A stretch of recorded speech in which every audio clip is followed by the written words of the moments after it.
कि हजरत इब्राहीम अलैहिस्सलातु वस्सलाम को हुक्म होता है कि अपनी बीवी हाजरा को और छोटे बच्चे इस्माइल को बियाबान जंगल में छोड़कर चले आओ। इब्राहीम अलैहिस्सलाम अपनी बीवी हाजरा को और उस बच्चे को लेकर जा रहे हैं। उस वक्त तक बीवी को पता नहीं कि ये मुझे लेके कहां जा रहे हैं।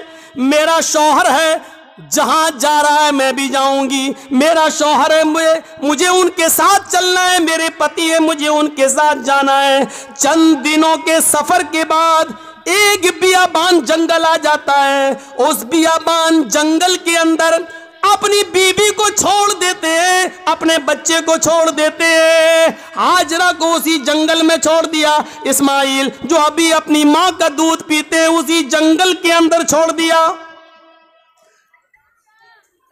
थोड़ी देर बैठते हैं, सस्ताते हैं और फिर वहां से जाने लगते हैं।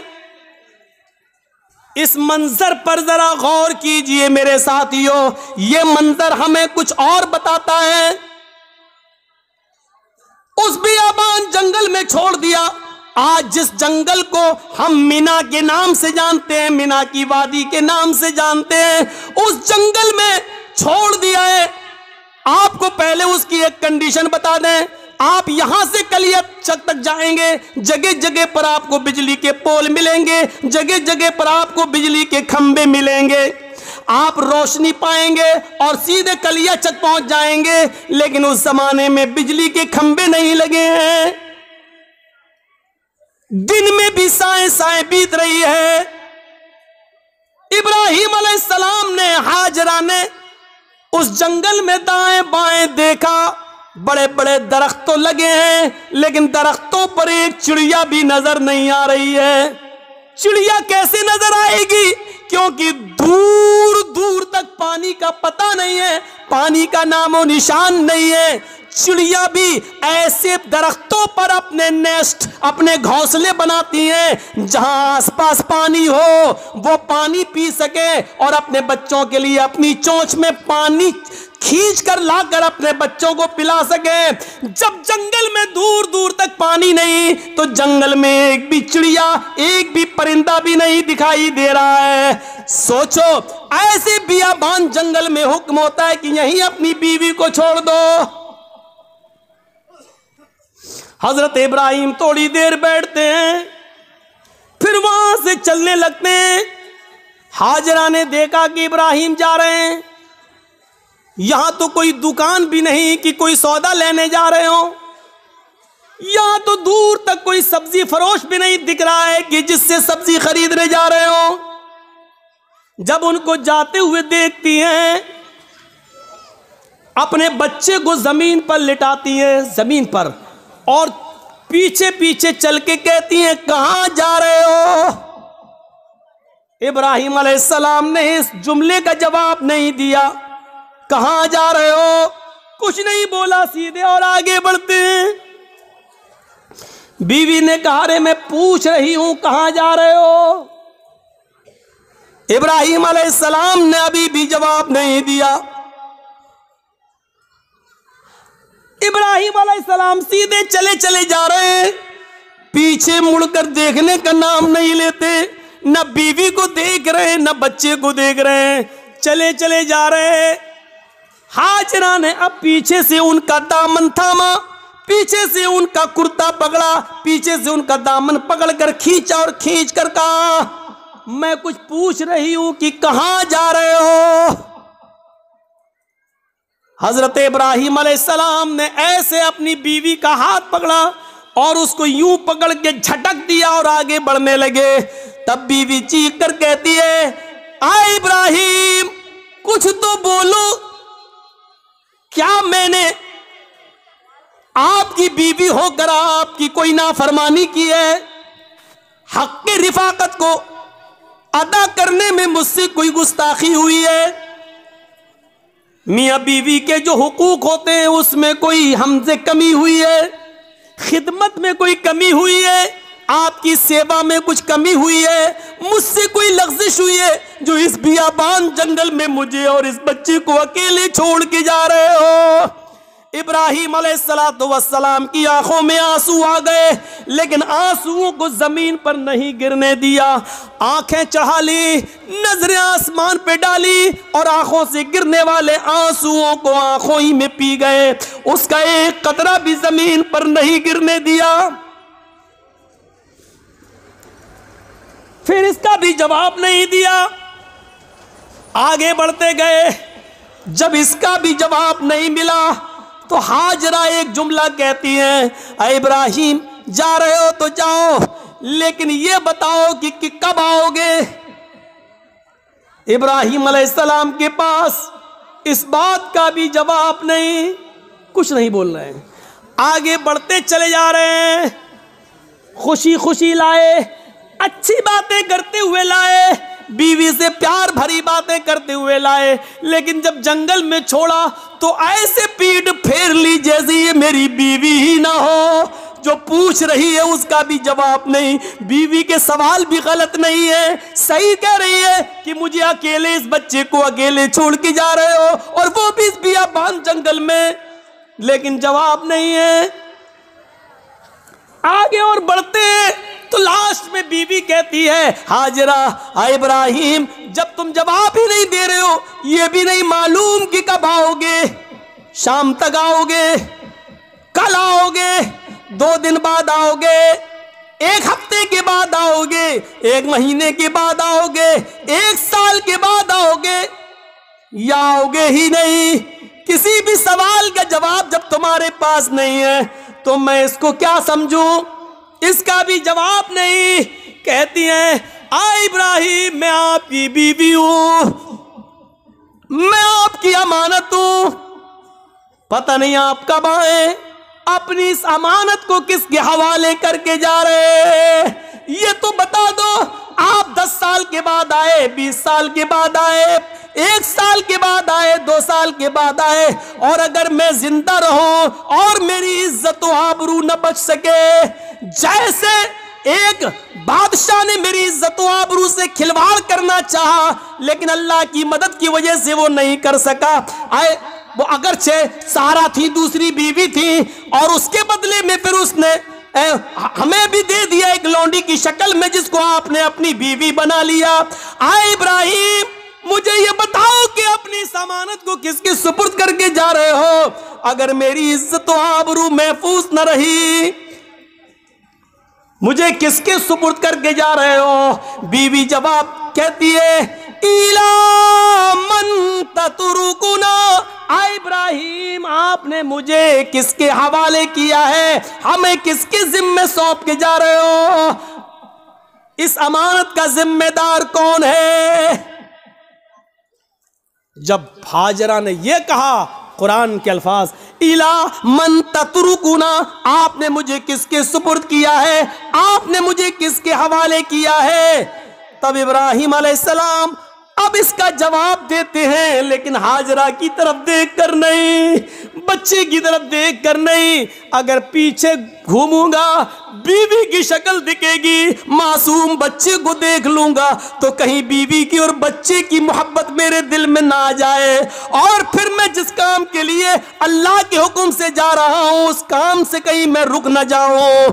ईमानी ताकत देखिए, ईमानी इस ताकत की वजह से वो बीवी को नहीं देख रहे हैं, बच्चे को नहीं देख रहे हैं। बीवी की मोहब्बत है, बच्चे की मोहब्बत है, लेकिन ईमान की ताकत देखिए। क्या कहते हैं, न बीवी को देखना गवारा, न बच्चे को देखना गवारा, और बीवी कह रही है कि मुझे किसके सुपुर्द करके जा रहे हो, इस जंगल में तो चिड़िया भी नहीं है, हमें इस जंगल में रात होगी, खतरनाक जानवर भी तो आ सकते हैं, मेरा क्या होगा, मुझे बताओ, मुझे किसके सुपुर्द करके जा रहे हो। इब्राहिम अलैहिस्सलाम ने कदम आगे बढ़ाते बढ़ाते, चलते चलते जवाब दिया, इल्लल्लाह, आए मेरी बीवी, मैंने तुझे और तेरे इस बच्चे को, मैंने तुझे और अपने इस बच्चे को अल्लाह के सुपुर्द कर दिया, अल्लाह के हवाले कर दिया है। यानी अल्लाह ने मुझे छोड़ने का हुक्म दिया, मैंने अल्लाह के हुक्म से तुझे छोड़ा, इस बच्चे को छोड़ा। मैं कहाँ जा रहा हूँ मुझे पता नहीं, अल्लाह जहां ले जाएगा मैं जाऊंगा, जो हुक्म देगा मैं करूंगा, कब आऊंगा इसका भी कोई पता नहीं, जब तक उसकी इजाजत हुक्म ना होगा मैं नहीं आऊंगा। आए मेरी बीवी, मैंने तुझे और इस बच्चे को अल्लाह के सुपुर्द कर दिया है, अल्लाह के हवाले कर दिया है। अब इब्राहिम अलैहिस्सलाम की बीवी का भी जवाब सुनो। जब देख लिया कि मेरे शौहर ने मुझे अल्लाह के सुपुर्द कर दिया तो उसके ईमान की कैफियत देखो। अब हाजरा के अंदर भी अल्लाह का नाम सुनकर जो ईमान पैदा हुआ, जो ईमानी ताकत आई, अब वो उस जंगल के खतरों से नहीं डर रही है, उस बियाबान जंगल से नहीं डर रही है, उस जंगल के अंदर रात में कितने खतरनाक जानवर आएंगे उनसे नहीं डर रही है। इब्राहिम से कहती है जब आपने मुझे अल्लाह के सुपुर्द कर दिया, अल्लाह के हवाले कर दिया, जाइए, अब आपको रुकने की जरूरत नहीं है। इज़न ला युज़िउदल्लाहु अबदा। आए इब्राहिम, मेरी तरफ से और बच्चे की तरफ से बेफिक्र हो जाइए, चिंता मत करिए, घबराइए नहीं, अल्लाह हमको जाए नहीं करेगा, अल्लाह हमको बर्बाद नहीं करेगा, अल्लाह हमारा नुकसान नहीं करेगा, क्योंकि आपने मुझे अल्लाह के हवाले कर दिया है, अल्लाह के सुपुर्द कर दिया है। ये होती है ईमान की ताकत जो आज हमारे अंदर नहीं है। ये ईमान जब हमारे अंदर नहीं है तो जिल्लत तो आएगी, रुसवाई तो आएगी। अल्लाह ने इसी ईमान के बारे में कहा था, वला तहनु वला तहज़नु व अंतुमुल अअलौना इन कुंतुम मोमिनीन। हम इज्जत देंगे, बुलंदी देंगे, लेकिन ईमान पहले पैदा करो अपने अंदर, मोमिन बनकर दिखाओ। हाजरा ने मोमिना बनकर दिखाया, इब्राहिम ने मोमिन बनकर दिखाया, तो अल्लाह की मदद भी आई और बुलंदी भी मिली। अब देखो अल्लाह की मदद कैसे आती है, जब ईमान इनके अंदर पैदा हो गया। इब्राहिम ने अपने ईमान का हक अदा किया, हाजरा ने भी ईमान का हक अदा किया। अभी तक पीछे पीछे दौड़ रही थी कि बताओ मेरा क्या होगा। लास्ट में कहती है कि मुझे किसके सुपुर्द करके जा रहे हो। जवाब मिला अल्लाह के। फिर हट जाती और कहती अब जाओ, हमारे और बच्चे की तरफ से बेफिक्र हो जाना, अल्लाह ने जो हुक्म दिया उसको करिए, अल्लाह हमें जाए नहीं करेगा, अल्लाह हमें बर्बाद नहीं करेगा।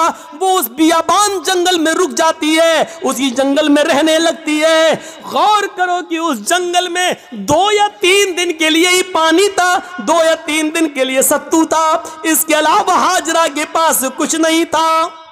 सत्तू खत्म हो जाते हैं, पानी खत्म हो जाता है, कोई काफिला भी वहां से गुजरता नहीं है। क्यों कोई काफिला गुजरेगा, कोई बस्ती भी आबाद नहीं है, दूर दूर तक पानी का पता नहीं है। मैं माँ हूं, 2-4 दिन भूखी प्यासी रह सकती हूँ, लेकिन ये मासूम बच्चा है जो मेरा दूध पीता है। जब मुझे कुछ मिलेगा नहीं तो दूध बनेगा कैसे?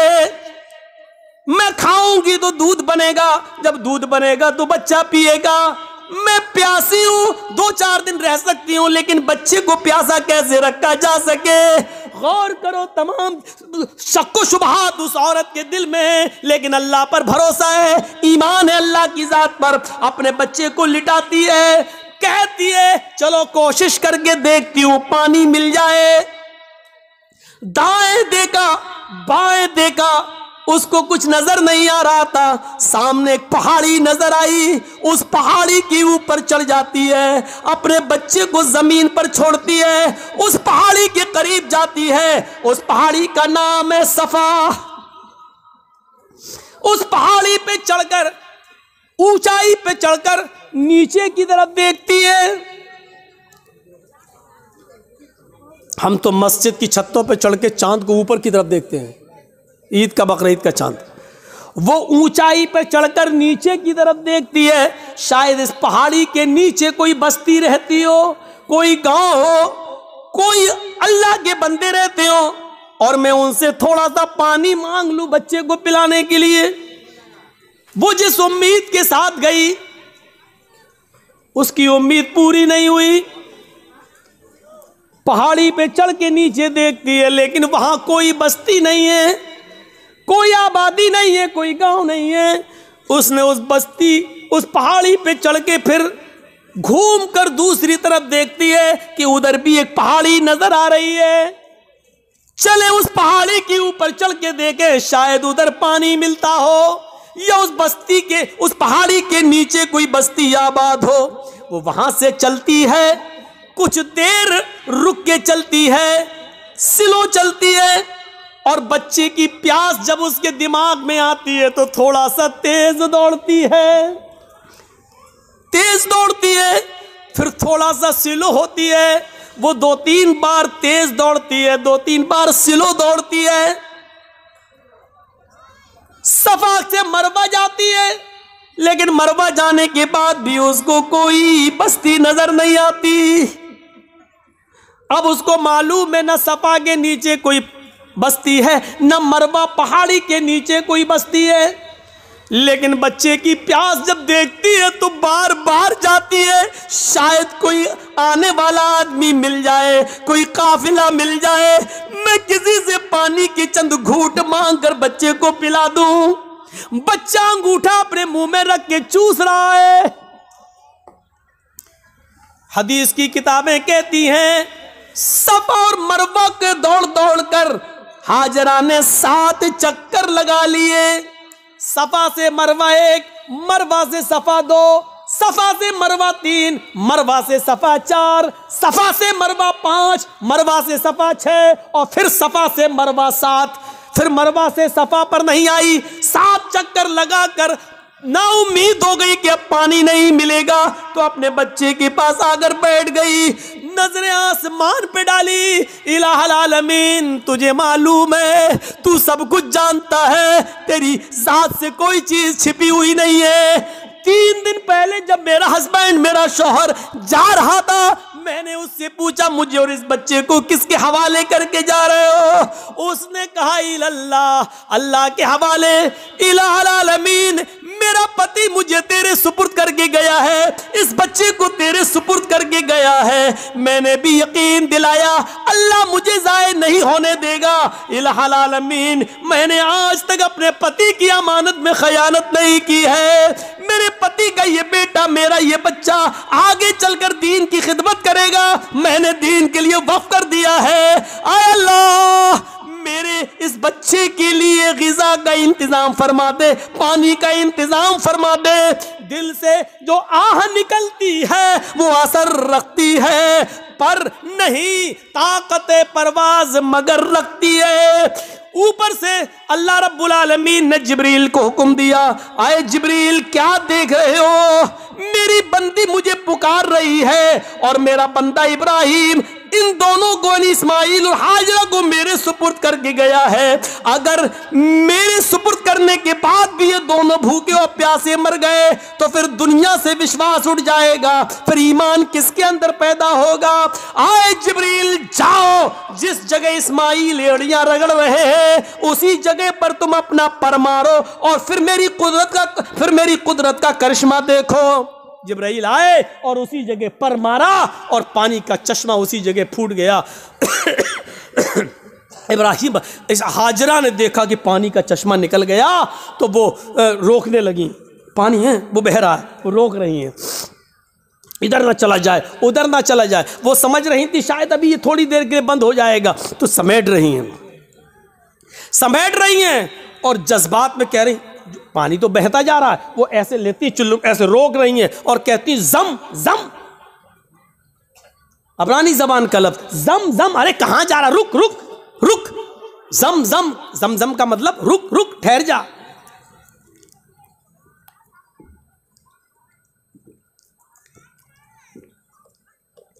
ठहर जा, रुक जा, कहां जा रहा? रुक। ये जमजम का लफ्ज भी अल्लाह के रसूल को इतना पसंद आया कि आपने जमजम के लफ्ज़ को जमजम ही रहने दिया, इसके लिए कोई अरबी का लफ्ज़ इस्तेमाल नहीं किया। रुक रुक, पानी नहीं रुकता तो उन्होंने मुडेर बांध दी, वही मिट्टी से इकट्ठा करके ऐसे बनाती चली गई, मुडेर बांध दी। अल्लाह के नबी ने एक बार खुतबा दिया था और कहा था अल्लाह हाजरा पर रहम फरमाए, अगर हाजरा ने मुडेर न बांधी होती तो अल्लाह उस पानी को पूरी दुनिया में फैला देता। और जो चीज़ पूरी आम हो जाए तो उसकी कदर कम हो जाती है। आज देख रहे हो ना, हमारे मुल्क में भी बहुत से लोग एक पानी की पूजा करते हैं, गंगा जल, लेकिन चूंकि वो इतनी ज़्यादा तादाद में है कि अब उसकी कोई कदर नहीं रह गई है। बाकायदा गवर्नमेंट को गंगा की सफाई के लिए पैसा देना पड़ता है, और गंगा की सफाई की वजह से सरकारें बदल भी जाती हैं। इसने गंगा का ख्याल नहीं रखा है, और कभी कभी गंगा का नाम लेकर लोग वोट भी मांगते हैं। न मुझे आपने बुलाया है, न मैं आया हूँ, मुझे माँ गंगा ने बुलाया है। इस तरीके से लोगों को भावुक करके माँ गंगा को माँ कहकर इस तरीके से लोग उसको नीलाम भी करते हैं। एक तरीके से देखा जाए तो इस तरीके से आज उस पानी की क्या कदर है। लोग उसमें पेशाब भी कर रहे हैं, पायखाना भी कर रहे हैं, लेटरिन भी कर रहे हैं, सब कुछ हो रहा है उसके अंदर है। इसीलिए उसकी सफाई के लिए पैसा मांगा जा रहा है, ये किया जा रहा है, वो किया जा रहा है। लेकिन जमजम को देख लो, आज कितनी कदर की नज़रों से देखा जाता है। आज भी सऊदीया में होने के बावजूद भी आप देख लीजिए उस पानी की कैसी कदर है, उस पानी की इज्जत कैसी है। और उस पानी की खुसूसियत ये है कि जो लोग 5 साल पहले हज करके आए हैं और जमजम लेके आए होंगे, आज भी उनके घर में जमजम अगर 5 साल पुराना भी रखा होगा तो उसमें न तो कीड़े पड़े होंगे न जरासीम पड़े होंगे। ये एक कैफियत, ये एक कशिश रखी है अल्लाह रब्बुल आलमीन ने उस पानी के अंदर। ये जीता जागता मौजज़ा, चश्मा जारी हो गया। ईमान था तो अल्लाह ने इज्जत भी दी, ईमान था तो अल्लाह ने बुलंदी भी थी। ईमान की ताकत होनी चाहिए। और इतना ही नहीं, अब आप कहोगे कि हाजरा को इज्जत क्या मिली? इज्जत नहीं मिली। वो हाजरा जो ईमान की ताकत की वजह से इब्राहिम को छोड़ देती है और अपने बच्चे के लिए पानी की तलाश में सफा से मरवा के चक्कर लगाती है। 7 चक्कर लगाए। मैंने कहा था शुरू में, कभी स्लो दौड़ती है, कभी तेज दौड़ती है। अल्लाह के रसूल सल्लल्लाहु अलैहि वसल्लम ने हज का रुकन बना दिया है, सफ़ा और मरवा के चक्कर लगाओ। जब तक तुम सफ़ा और मरवा के चक्कर नहीं लगाओगे, न तुम्हारा हज माना जाएगा, न तुम्हारा उम्रा माना जाएगा। और औरतों के लिए तो ख़ास कर दिया कि तुम तो सीना तान कर अकड़ कर तेज न दौड़ो, क्योंकि तुम्हारी बेपर्दगी होगी। लेकिन हाजरा जहां जहां तेज दौड़ी थी और थोड़ा सा अकड़ के ऐसे दौड़ी थी, अल्लाह के नबी सल्लल्लाहु अलैहि वसल्लम ने मर्दों को हुक्म दे दिया कि जब भी वो सफ़ा से मरवा, मरवा से सफ़ा के चक्कर लगाएं तो जहां हाजरा तेज दौड़ी थी वहां उनको भी तेज दौड़ना है, जहां हाजरा स्लो हुई थी वहां तुम्हें भी स्लो होना है। और हाजरा ने जहां सीना निकाल कर दौड़ लगाई वहां तुम्हें भी थोड़ा सा सीना निकाला। अब इतना भी नहीं कि गामा पहलवान लगो है, तो जहां थोड़ा सा हल्का था सीना निकाल के चली थी, तुम्हें भी उतना निकाल के चलना है। ये इज्जत दी अल्लाह ताला ने, ये ईमान की ताकत है। ईमान होगा, मोमिन होगे तो हम तुम्हें बुलंदी देंगे। इससे बड़ी एक औरत की इज्जत क्या होगी? किसी भी मजहब के अंदर औरत को ये इज्जत नहीं मिली। हाजरा ने जहां अपना कदम रखा, हर हाजी वहां अपना कदम रखता है। जहां हाजरा दौड़ी थी, हर हाजी को वहां दौड़ना पड़ता है। हाजरा ने जितने चक्कर लगाए, हर हाजी को उतने चक्कर लगाना पड़ते हैं। और हाजरा के नक्शे कदम को अल्लाह ने अपनी इबादत का एक हिस्सा बना लिया। एक औरत के पैरों के निशान, एक औरत के पैरों की टापे, एक औरत की पैरों की पैरों की धड़कने, पैरों की खटखटाहट को अपनी इबादत का हिस्सा जोड़ दिया है कि जब तक तुम हाजरा की इस अदा को जिंदा नहीं करोगे, हमारी इबादत का हक अदा नहीं होगा, तुम हमारी इबादत नहीं कर सकते हो। हाजरा के नक्शे कदम को अपनी इबादत से जोड़ दिया हो, इससे बड़ा मकाम क्या होगा, इससे बड़ा दर्जा क्या होगा? जरा अंदाजा लगाओ। दुनिया की सारी कौमें चीखती और चिल्लाती रहें कि औरतों को इस्लाम ने 4 दीवारी में बंद कर दिया, बुरके में रखकर उनकी तरक्की की राह में रुकावट बन गए। चीखते रहो, चिल्लाते रहो। हकीकत यह है कि औरत को इस्लाम ने जो इज्जत दी है, वो दुनिया का कोई मजहब वो इज्जत नहीं दे सकता है। पहले जमाने की औरतें अगर अपने बच्चों को बद्दुआ भी देती थी तो उसमें भी दुआ निकलती थी।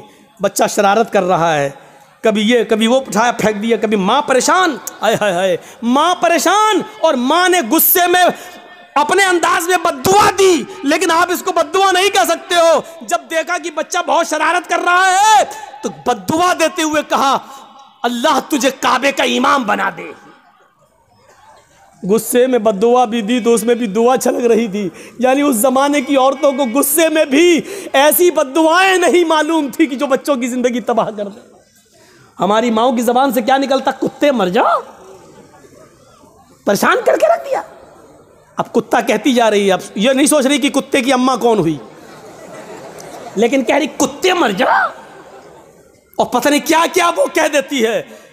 एक बच्चा शरारत कर रहा है और जब तंग आ गई मां तो गुस्से में रोते हुए कहती, चल अल्लाह करे तुझे काबे का इमाम बना दे।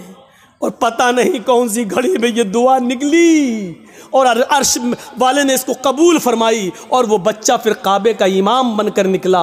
और ऐसा इमाम बना कि आज जिसको आज सुदैस के नाम से याद किया जाता है, कारी सुदैस, ये काबे के जो इमाम आज भी मौजूद हैं, ये उसी माँ की दुआ का नतीजा है जो उसने गुस्से में दी थी और अल्लाह ने उस बच्चे को काबे का इमाम बनाया जो आज भी काबे का इमाम है।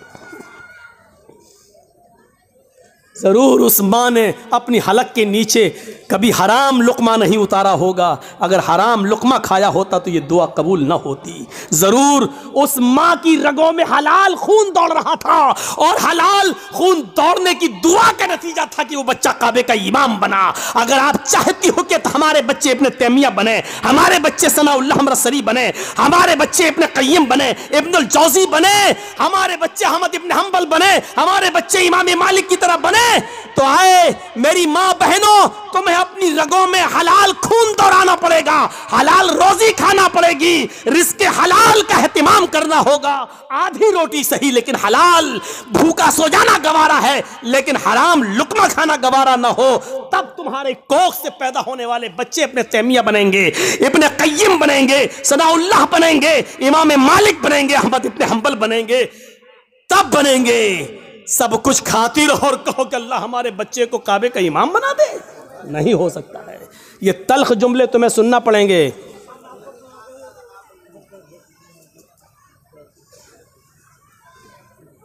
सुनना पड़ेंगे तल्ख जुमले।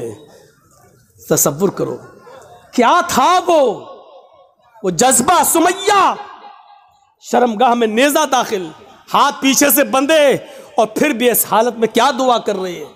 आप ये नहीं कहोगे आपका बेटा हॉस्पिटल में भर्ती है, वेंटिलेटर पर रखा हुआ है, या कोई बाप वेंटिलेटर पर रखा है, आप हमारे पास आएंगे, जर्जी साहब महलदार पाड़ा में आए, जुमे का खुतबा देना है, आप पर्ची लेके आएंगे, मौलाना साहब जुमे के खुतबे में के बाद हमारे अब्बू के लिए दुआ कर दीजिए, अल्लाह उनको शिफाए कामिला अता फरमाए। ऐसे मौके पर भी आपको इस दुआ की फिक्र होगी कि हमारे अब्बू के लिए दुआ कर दो कि अल्लाह उनको शिफा दे।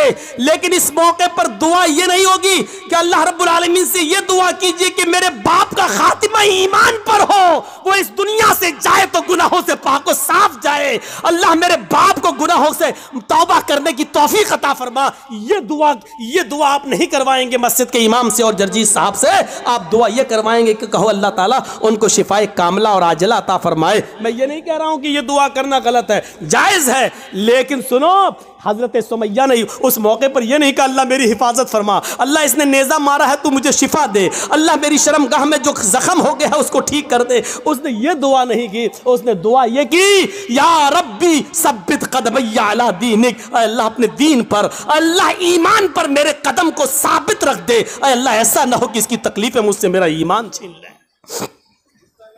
ये क्या चीज थी? ये ईमान था, ये ईमान था।